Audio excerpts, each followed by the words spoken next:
Good morning, everyone. We are back this morning with Atlanta Mayor Kasim Reed. We're going to do a little bit of rapid fire since we have you in here. We're going to run the gamut of issues that are happening right now. Supreme Court just heard both Proposition 8 and Defense of Marriage Act. We had you on the show recently. You have come out in support for gay marriage. Your reaction to how the Supreme Court hearings went?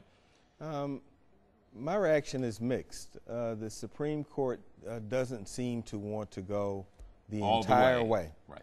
And I am concerned that they're going to parse their decisions and allow California to have marriage, but not go the entire way in terms of setting a national standard for marriage inclusion. Leaving it up to states, and state by state. So that's what's concerning me. That's what I've heard in the questions. Defense of marriage. Yes. The DOMA was a little bit different.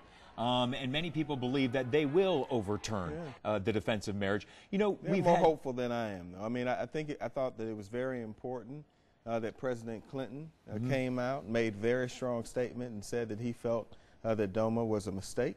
I thought that was meaningful, but I am not as hopeful regarding DOMA. My sense is, my opinion is that they're going to parse this, that they're going to find a way to strike down Proposition 8 in California, which will be a significant win, and then not go as far as they should go regarding DOMA. You know, you're seeing the politicians. It's a snowball effect right now in Washington. There are only 2 Democratic senators who have not come out in support of gay marriage, and you have 2 Republican senators that have come out. Senator Rob Portman, one of the more recent ones.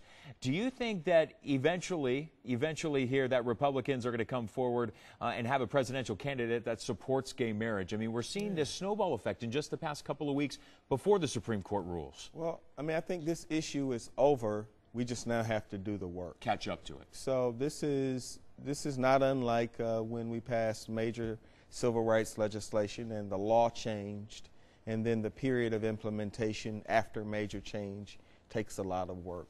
I think the country is gone. If you're a young person under 30 in the United States of America. The polls are drastic when you look at young Americans in the polls. You also saw movement, and I don't know how many people noticed it, but Orrin Hatch acknowledged civil unions. He just recently said civil unions. Which for a very conservative senator from Utah is a pretty significant leap. So in my mind, the issue not a matter of if, but when. And significant work is going to be required to go through state legislatures across America and really remove many of these impediments that were put forward during the worst of times, like we have in Georgia with the constitutional ban against marriage equality, something that I voted against in 2004. So there is a lot of work that's going to have to be done even after the country's will is imposed nationally. All right, we are jumping all over the place, talking about the Beltline, how beautiful over the past couple weekends it's been. I've been around Piedmont Park. The Beltline is now becoming one of the biggest attractions here in Atlanta. It is hot. A lot of people are going out there, and they're going to be using it this summer. There has been some crime problems on the Beltline. What's the city doing to try and make sure that it is safe for families to go out there and use? We're doubling down. We're beginning to use mounted horse patrols on the Beltline. We went in and worked with the Atlanta Beltline Incorporated to make sure that all of the security improvements were funded right away. So they were scheduled to be funded and phased in over a year. We said we don't want you to take a year. We want to fund them right now. But I will share that the use of the Beltline, certainly the 2.5 mile it's skyrocketing segment there. Is 300% times what we imagined that it would be. So this is a story that is a complete success story.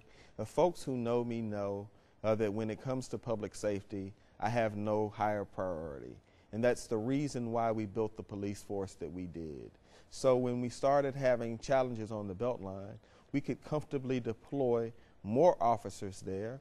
And the other fact, Brandon, is that people are using the Beltline at very unusual hours that we never anticipated. So we always anticipated that it would be big during the day, but I've been over to look at the Beltline at 9, 10, 11 o'clock at night, and people are using it whenever they want. Yeah, they're going on evening jogs or evening walks with the family, or they're getting up early to go out and use it. It's now become a part of everybody's daily routine in the area. Yeah, well, we have, and we're continuing to make progress. We have 65% of the right-of-way acquired for the Beltline.